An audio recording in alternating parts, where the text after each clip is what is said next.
A very warm welcome to the High Performance Human Podcast. It's your man, Andy, here. And this one I've been looking forward to for quite some time. I don't know why you just shot to the prominence of my attention like a few months ago. Mel Yu is the founder of MCO Events. She's also just taken on an amalgamated Run It Up agency, which is a media agency, and as well as that, you've got a gym. You've got like honestly, this human is someone that I didn't have to meet in order to know what she was about from an energy point of view. And it sort of talks to how good she is at what she does, right? Mel is Melbourne-based. She is one of those humans that you can just tell. You just don't need to even meet to know that she's going to do ridiculous things from a high-performance point of view in both life and in business. Mel, what an absolute pleasure it is to see you. How are you? I'm good. Thank you so much, Andy. I'm blushing at the compliment. So thank you. I bet you do this all the time with every one of your guests. Look, you know what? Sometimes, no. Look, I've been lucky to have loads of cool people on, but Absolutely. I've been so excited to have you on for a number of reasons. Great. First things first, like the whole point of this podcast is to help people feel that high performance is more attainable within their lives. And someone like yourself who has, you've not come from privilege, you've not come from anything of any, from a significance point of view, like you're not the royal family or any of that shit. You are just a straight up and down chick from Melbourne who's just rocking and rolling to what she loves to do and just seems to do it so incredibly well. You are the person or one of the types of people that I would just love my listeners to model, model their track on, because as we'll go through, team, you will understand and you will get to hear that Mel, it's just obvious that she loves what she does. And as a result of that, that's something that we're going to talk about in terms of following your passion and understanding where that line is between passion and delusion and so on and so forth. But for the people that don't know who you are, and you better know her after this, tell everybody who you are and give us a brief sort of overview as to how you've got to this point. Gosh, thank you so much. I feel like I will receive all those flowers right now and just sit in that moment. But yes, you've explained it so eloquently and well. But I am just a girl from Melbourne, born and raised here in Australia, Chinese background. But currently we own 2 agencies. We own MCO Events, which is a corporate event management agency. I've been doing that since 2017, so coming up to 8 years. And recently, as you mentioned, we've just merged with a creative branding agency known as Run It Up Media, and I am now 50% of that company. The businesses are seeing tremendous growth. Outside of that, my partner owns a gym down in Bayside, Melbourne, here in Moorabbin. And haven't always been very entrepreneurial though. I think now it's easier to kind of look at the Mel Yu brand and identity and kind of go, she's such a go-getter, she's a peak performance person, but haven't always been like that, haven't necessarily ever surrounded myself with that. But over, I think, some life experiences and circumstances, I've ended up where I am today. And we help businesses create epic events and we help brands elevate their digital online presence. What were you doing before you started your own business? If you say you weren't always entrepreneurial, right, you've got to have DNA in you to even give it a go or even contemplate giving your own firm a go. So what were you doing before then? Yeah, I think when I say I haven't always been entrepreneurial, but I have always been a leader. Okay.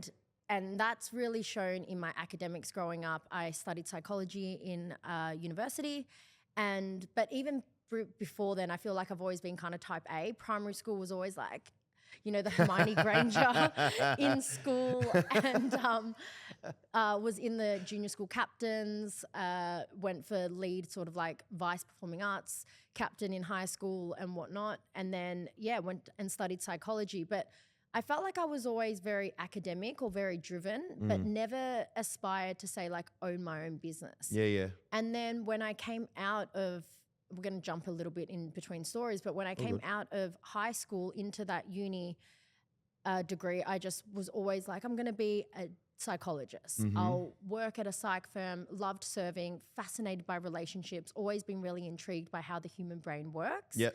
But life had a different plan for me. I think, as we will talk about, I think some things are really in your control, and sometimes the universe serves you what it is that you need to learn at whatever time it is. And my story on the foundation of stuff really started off with a mental health story. Interesting.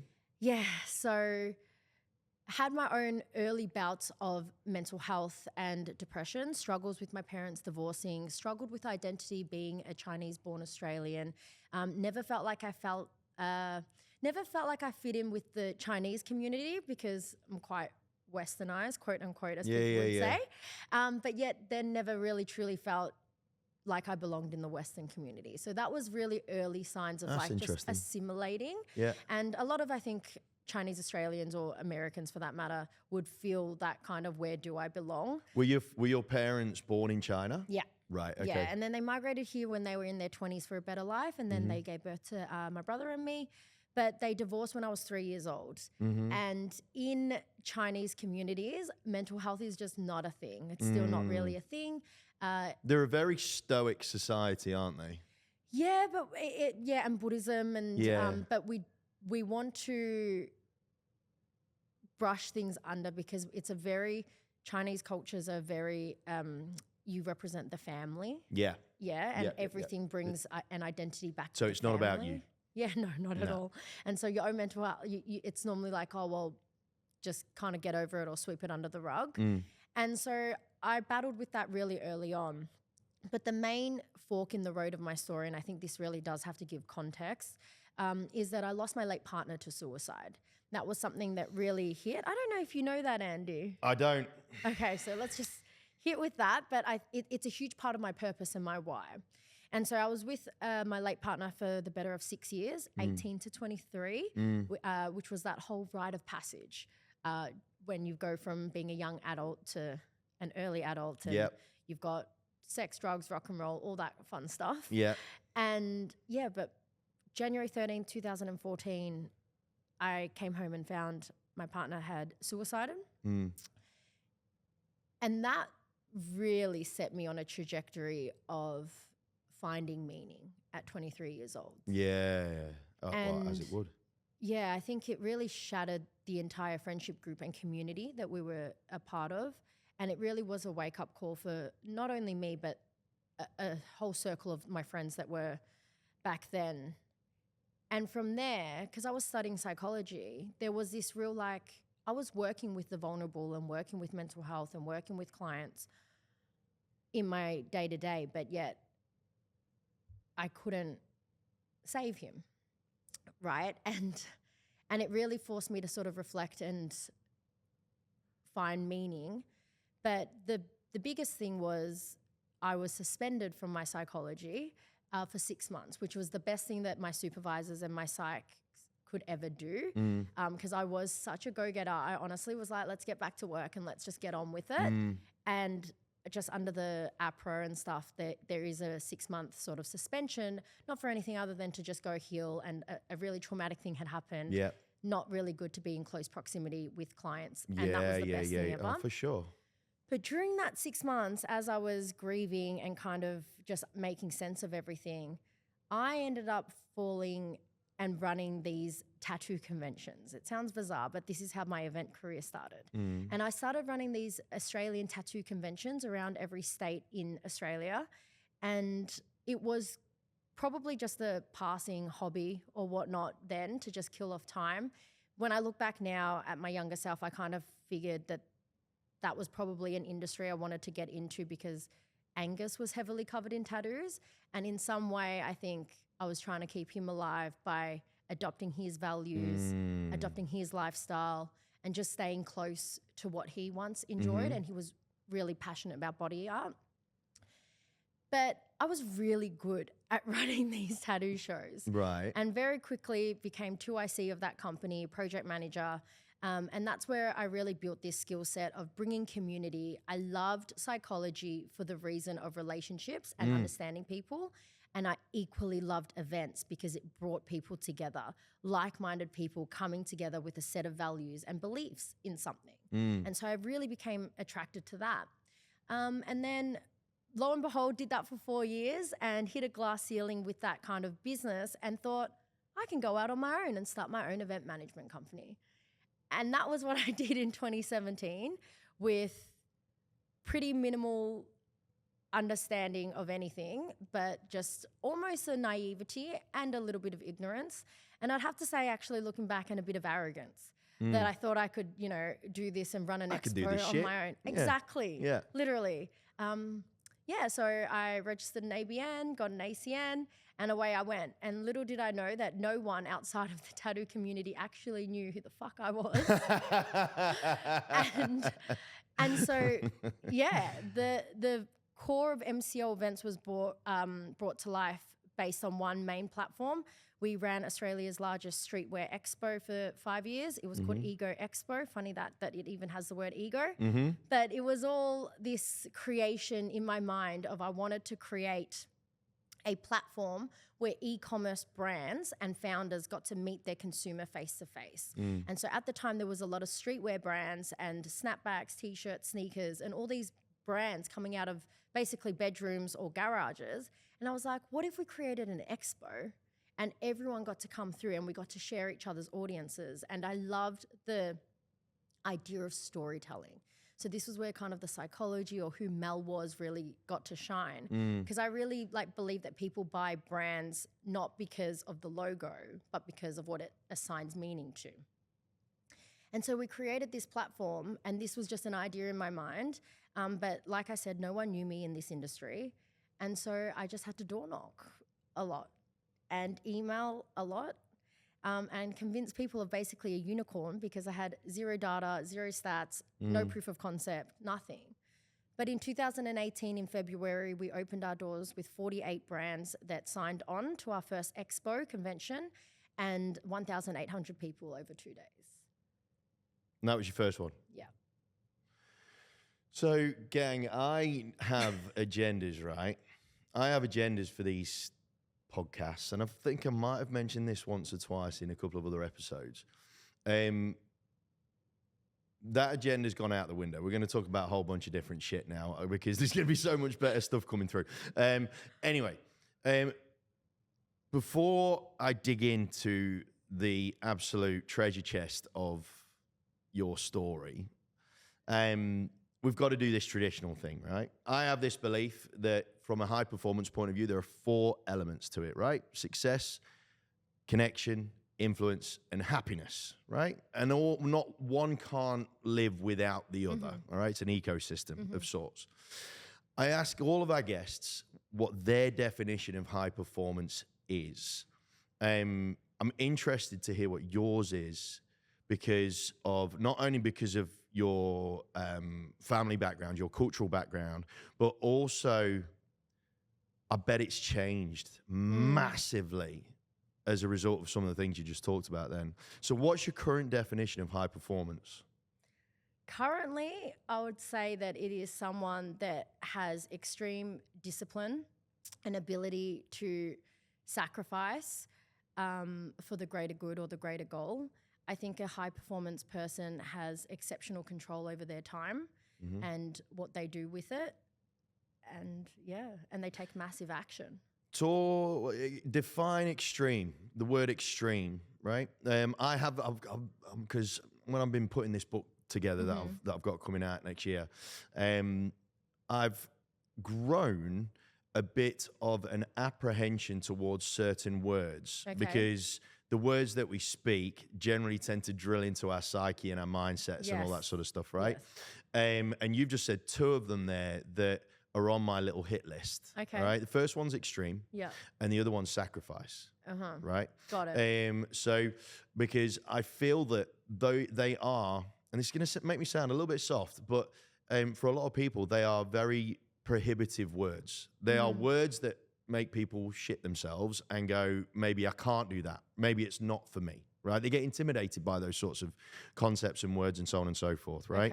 Okay. And I think that if people like you and I are going to be leading these next couple of generations into battle with a degree of confidence as opposed to apprehension and panic, then we need to be able to interpret these words in a much more productive way. Agreed. All right. So talk to me about extreme. You said extreme discipline. All right. Yeah. So talk to me about the word extreme, because what's the difference between regular discipline and extreme discipline? Sure. I also think in saying that, being very conscious of the language we choose, but also making sure that as human beings, we're meaning-making machines. So making sure what type of connotation. Say that a bit slower. Meaning-making machines. Yeah.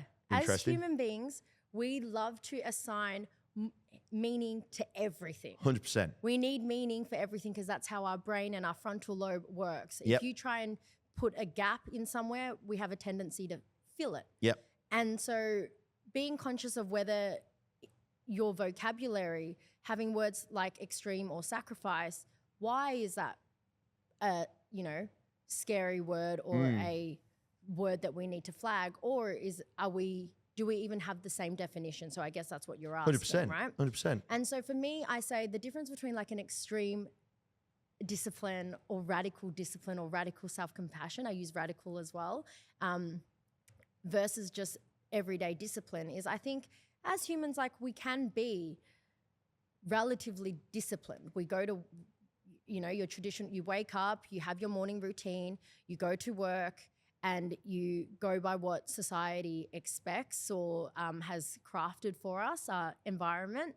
And there is discipline in that. But for a peak performance or high performance individual, the very word even high puts you in a category that's outside of that bell curve or outside of the average. Yep. And so the extremity lies in that top percentile. Fair.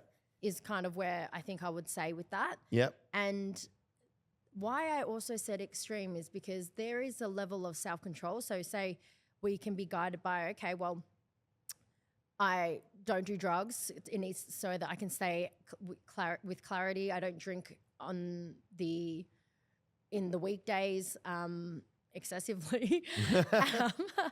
Don't worry, this isn't a shaming podcast. but the word extreme is like how long can you actually sustain that, and can you do it at a very long period of time? So like a complete abstinence to alcohol or a complete abstinence to drugs, instead of justifying, well, I have discipline for this much, but then I justify it with I can have a red wine or a knockoff or whenever to celebrate at whatever part. So I think the extremity is where your Olympians, your athletes, like your top people have somewhat done something to the extremity compared to the average norm. Yep, fair. And then the secondary word, sacrifice, I think that one thing has to give for something else to sort of almost take place. And sacrifice doesn't need to be necessarily a bad thing, because sacrificing certain things for a greater goal or a greater meaning or purpose might not, in the macro, be a sacrifice. It just might seem like that in the micro. Yep.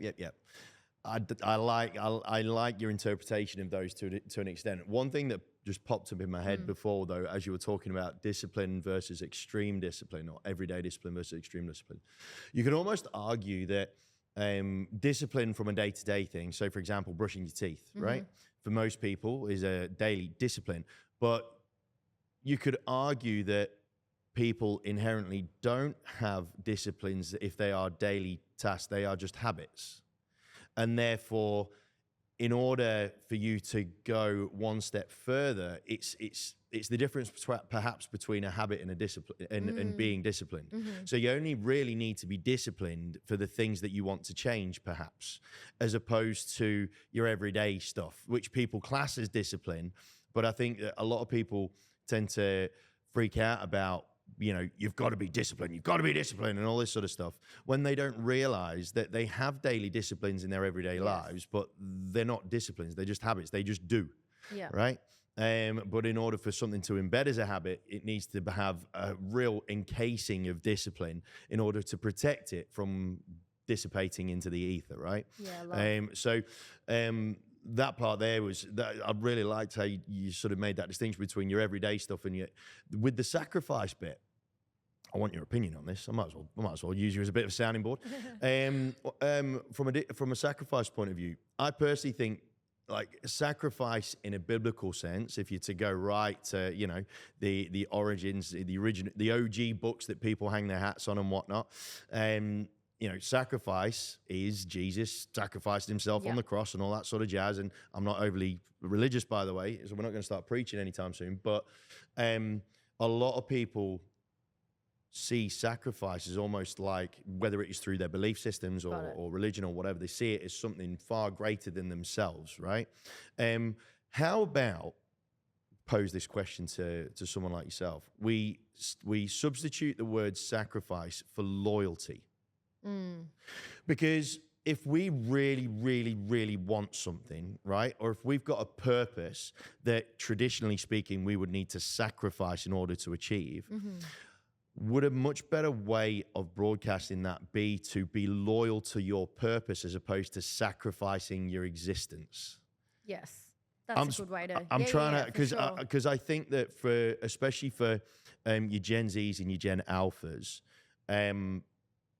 there's a lot of misinterpretation. You and I know when you say sacrifice, I get what you mean. Of course I do. And that's totally cool. And we get it, right? Because we're in the similar sort of ballpark. But for a lot of those younger generations coming through, for a lot of the time, they don't feel they need to sacrifice much because of how easy it is to actually get what they want these days, right? Yes. So anything of any real note, why would I bother sacrificing? Yeah, I do appreciate that, because the other thing is I've been really learning the art of saying no lately. Yes, I bet you have. Yeah, I bet you have. But on that loyalty thing, I think the framework is the no isn't actually because I'm giving up or sacrificing something. It's actually I'm being more loyal to my yes. Yes. And that's something that I've really tried to recognize, because I'm like, well, what am I giving up? But I think you're right in the sense that you're not giving something up. You're actually continuing that discipline or continuity of following through with the thing that you actually made a promise with yourself. Yeah. Whatever that may be. I really like the word continuity as well. What you just said, that word continuity is a much better word to use, because if you have continuity in your actions, then you get yourself closer to where you want to be. I love it. Love it. Now, so much I want to ask that's so not on the agenda that we had for this show. I want to take you back to that real fork in the road, if I may, if it's okay. And you said, rather passively, as you were talking about the incredible significance of what went on, you said just sort of almost under your breath that it led to you really reassessing everything in your life and obviously to a huge extent yourself. What would you say would have, and the reason why I want to dig into this a little bit specifically is because there will be a lot of people that have had really significant events going, like, you know, life-defining events going in their lives, forks in the road, as you mentioned. And they might not be able to even work out how the hell they move forward from here. So if you can hark back, were there sort of any sort of, like, maybe even if it's just like, say, 2 or 3 key things that you realized in that moment that weren't what you thought they were? Like, was there anything in your life where you were like, nah, that's just not me, but I've lived that up until I was 23? Yeah. What is there sort of 2 or 3 things of that? Yeah, so I think with our identities and where we come, like, life is this constant dying of self. And we have to, there is like a level of like death that brings out a new version or an identity. And for mine it was actually very physical death. I looked at death straight in the face and sat with it. Absolutely. And I think at 23 years old, when your perceived life is your oyster and everything's an opportunity and you're kind of just like enjoying life, or what you assumed that was, when you're faced with death, there's really something that shakes up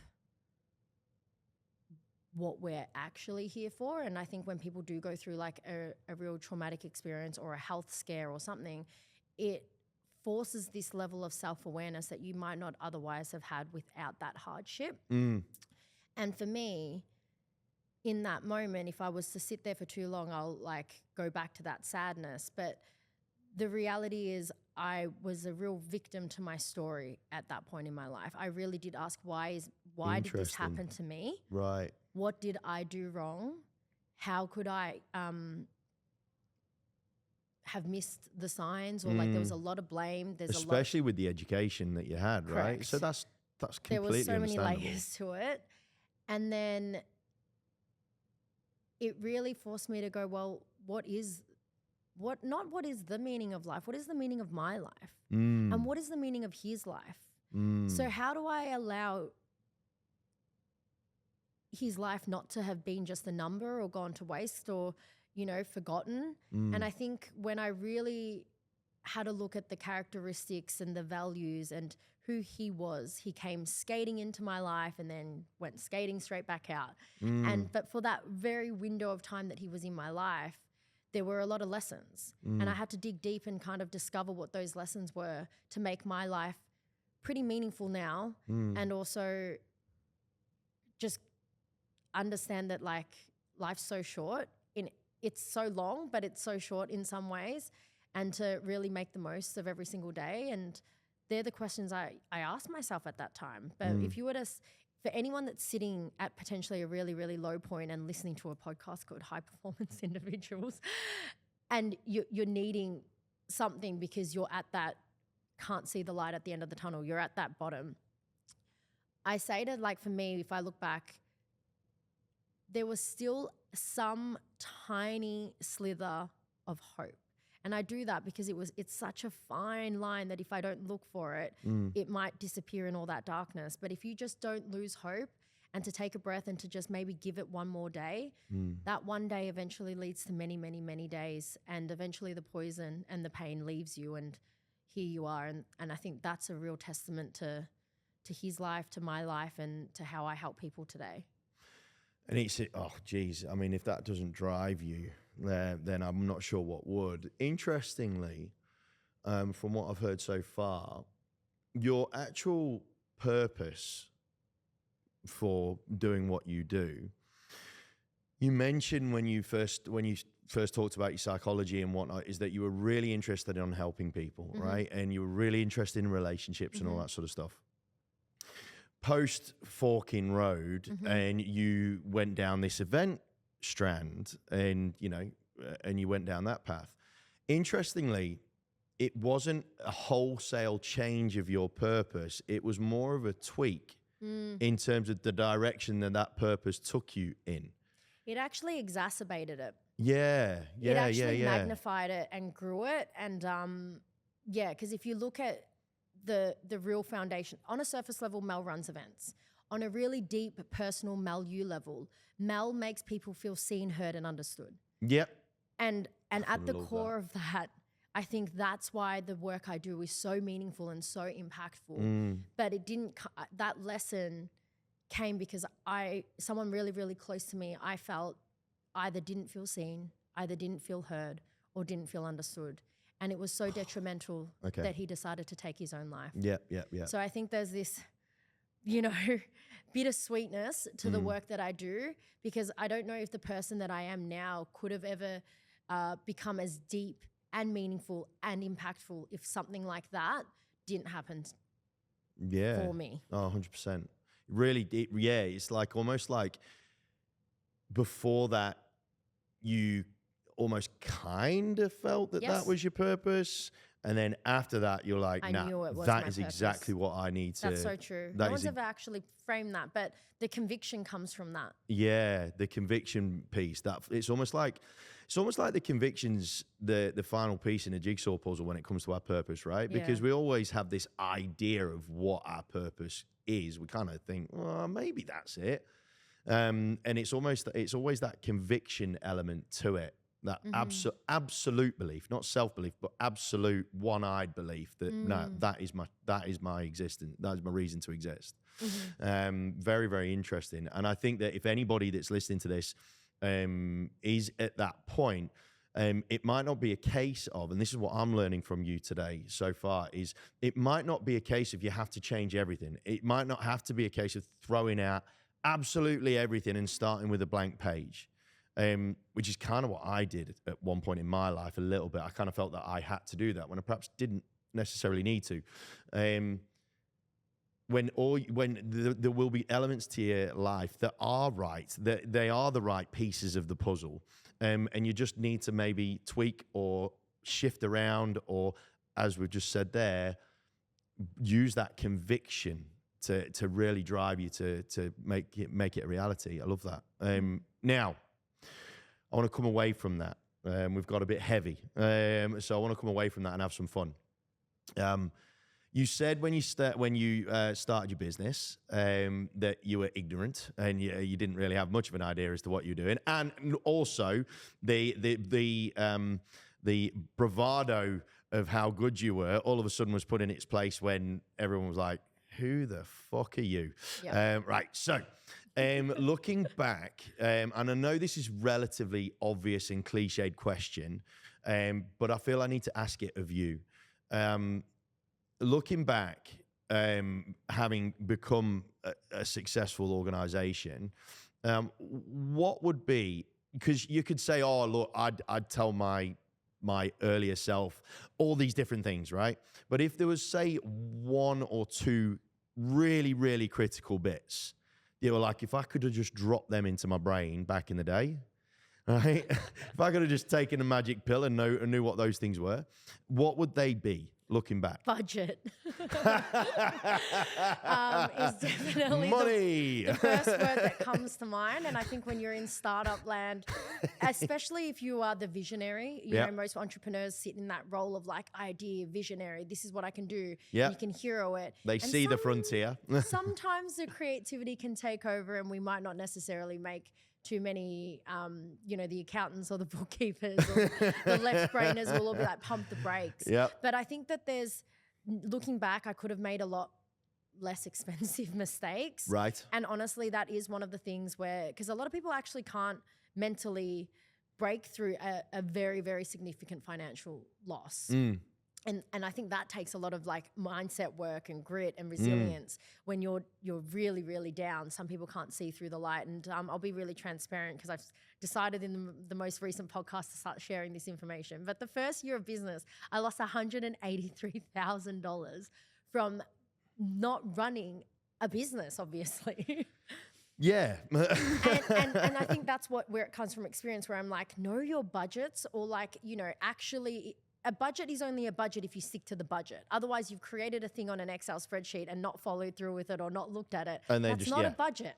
Yep. And that's kind of what I did. I was like, yeah, these numbers all make sense, but was I looking really, really closely at the amount of stands I was selling, at the venue expenses, at the bums on seats and, acquiring ticket sales? Your break evens and things like that. Yeah. And I think that's something that I've really learned now is for a business to actually be a business, it has to profit. Yeah. Otherwise, what is the point of having a business? Yeah. And so understanding those numbers and not feeling bad about making money, because that is the point, has been a lesson that I've really had to learn, because I had a lot of money wounds. I came from nothing. I came from 2 immigrant parents that constantly told me to turn off the light switches. Every last grain of rice is something that we need to eat. Don't go, let food go to waste. And I was always around that scarcity kind of mindset. And then so when you enter business, it's just the wild, wild west. And there was no manual or handbook. So the first thing I'd say is like really having someone else that might be skilled in your numbers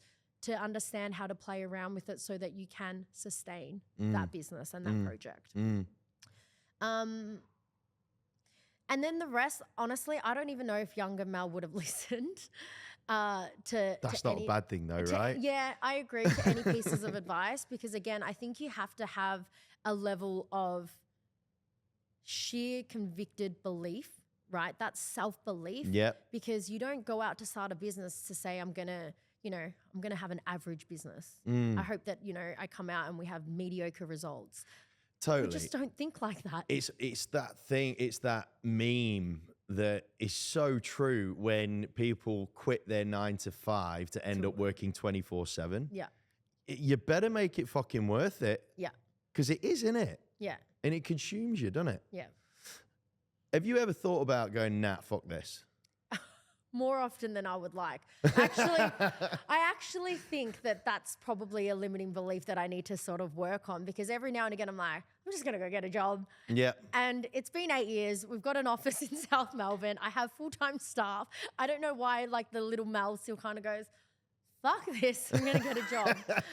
My partner hears it a lot, but he's just kind of gone to, oh, you're having a day. Yeah. You know, because I don't ever think I would actually know what to do if I didn't have this purposeful, meaningful business that I get to run and share and build with. Does it help that you have a partner that's got their own business? So my partner's only been in business for 3 months with the gym. Yep. So we bought it in April, May, June. So is he garnered inspiration from you? Yes. That's cool. Yeah. And the opportunity, the gym kind of fell in my laps in terms of networks. And then actually Jordan and I had a really, because I was like, do we go in and buy the gym together? But it's actually 100% only his. I support him obviously in the business and in marketing and in the brand phase, but 100% it's his. And we made that decision as a couple very consciously. I've got my own empires to run. I think he also deserves to shine and flourish and own that space. I don't want a gym. Like, I love business and I love like all of that, but like I don't need another ACN or ABN under my name. Fair play. But that's something that I've also had to learn, which is going back to that art of saying no. Because initially, I think when you're in your start of your entrepreneurial career, it actually benefits you to learn the art of saying yes. Yeah. And you say yes to opportunity because you're so green. Yeah. So I said yes to everything. Yeah. And then now, I just finished a mastermind last week with Bedros Keuilian from the States. He was down here. And I asked him, I'm like, I'm really trying to just like do one thing now. And it's interesting how things shift to kind of go, no, now I have to learn this art of saying no, because not every opportunity is an opportunity. And I've actually become quite insular in how do I build my own vertical instead of opportunities get thrown at me all the time. The amount of people that offer me sweat equity in this business or like come in at this business. And I'm like, it's like because yours, creativity, it's artistry and so on and so forth. Danielle Weber, who was on on earlier, she said something very, very similar when she was like, people who just say, oh, I'll let you paint on my wall and then you can use it as advertising and all this shit, right? Yeah. So yeah, I love Danielle. We're close friends. Are you? Yeah. Oh, we went to Bali together. Yeah, we're very good friends. Awesome. Yeah. Similar sort of thing, right? Similar sort of thing where, I think for you, there would be some things that would still be worth the sweat equity, but am I right in saying it would be because of the players that are involved? Yes. As opposed to the actual opportunity at the coalface? Correct. Yeah. Okay. I actually think you get really like, you really actually get better at reading who an actual high performance person is as well, by the way. I think there are a lot of people that mask themselves as high performance and then something energetically is where you go, no, like you are, I see you. Yeah. Now, we haven't got a hell of a lot longer to go. And there's one question that I really did want to ask you that was on the agenda, right? Yes. And thank you for joining me on this little meander through. I think I'm the one that took it there. I went down the,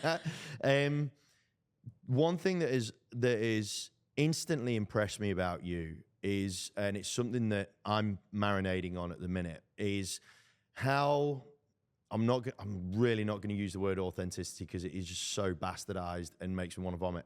But you come across within everything that you do and the stuff that you put out, it's unequivocal as to it's Mel, right? It's not even questionable. Yeah. And you would know through your experience in your organization and obviously with your media agency now, that for a heck of a lot of people, that's the failing point. That's the point of failure for a heck of a lot of them, because there are so many incredible voices and so many incredible opinions, but then they balls it up because whether it is pandering to the narrative, to the standard narrative, or whether it is a fear of being judged or whatever it might be. I don't want to ask you why people don't. I want to ask you why or how you do. Because I have the sense that there would be a theoretical version, but then there'd be a Mel version as well. I think I know that word authenticity definitely gets butchered so much. Yeah. And it's such a buzzword. But yet, if I was to ask anyone whether they actually know me in close proximity or not, I actually think my name is synonymous with that word authenticity. Because that's the first thing that people will mention. It's like, you're so authentic. And I'm like, it's interesting because I think I've never been anyone else. So it's not that I try to be authentic because I just am. By definition, that means you're not being authentic, Exactly. right? If you have to try. Exactly. Yeah. And it's like, how do you build authenticity? It's like, well, you do it through a bunch of your own lived experiences. I've just always had the mindset where there is one of me. And everyone else in this world is absolutely taken. And no one has my set of lived experiences and beliefs and what I've gone through. And so if I always speak from that place, then I'll always be credible in my own right of my own authenticity. How do you maintain it though? Is it because of the fact that you don't try, that it's not even a thought to maintain it? It goes back to probably that habit versus discipline as well. I Yeah. think, like, especially if we talk about the art of like showing up online and creating that authentic nature where it's not a scheduled strategy. I just say what I am. If I've got, an opinion on something and I feel like sharing, I've made it an extension of who I am in real life. And I've used social media as a way to communicate with my many, with my community. But I am the same as I am online as I am in person. And so the maintenance of it is really easy and sustainable because it actually doesn't take away from me. It is my energy. I actually get a refill in energy and filled up as I communicate to my digital online audience. And so, it's not, I don't try. There's your quote right there, social media people, by the way. There's your quote. I don't try. I just be. I just am. Gold. That was a home run. Now, one final question that we always ask, right? And it actually started with Danielle. Danielle was the very first episode where I asked this question, and I've carried it on all the way through. Love it. Ironically. Hello, Danielle, by the way. I hope you're well. I always ask this. This has been a really vulnerable episode, and I really appreciate you sitting in that vulnerability and whatnot, because I know that the irony is it's a high performance podcast, but the reason why I want to take people to that place is because I want to get high performance off the pedestal and make it feel real and tangible and gettable for people. So thank you so much for doing exactly that. What is the one thing in your game right now, as you've got your visions of where your next version of high performance is, what is the one thing in your game right now that you feel is missing that you need to really work on? I think that's easy. Talent. And so I mean that by, like, as you become more and more of an A player, it's imperative that you surround yourself with those A players as well. I'm currently at a bridge in my business and my growth where I'm learning to shed almost that core founding team, and that foundational culture might not be the people that you need to get to the next level. And so as you discover new levels and new challenges and new sort of monsters to defeat, you will need stronger players, people that also vibrate at a relatively higher frequency. And I've really recognized that there are levels to it. There are levels to this game. And like finding talent, finding those A players is now where I'm sitting in, because you can't do everything by yourself, and not to the mission and the impact that I want to create. That requires a team, that requires people, but it requires the right people and the right team. And I guess that's a lot of businesses, struggles with finding those people that are going to get you there. And you are the summation of the people around you, right? And I genuinely do feel, and you're absolutely spot on. High performance is an interdependent task. It can't be done independently, right? It needs to be an interdependent thing. So team, if you're listening and you feel that you're of the vibration level that Mel is, please reach out. Little plug. Mel Yu, to say it's a pleasure is an understatement. It's been an absolute privilege to actually connect with you in person and see it for myself.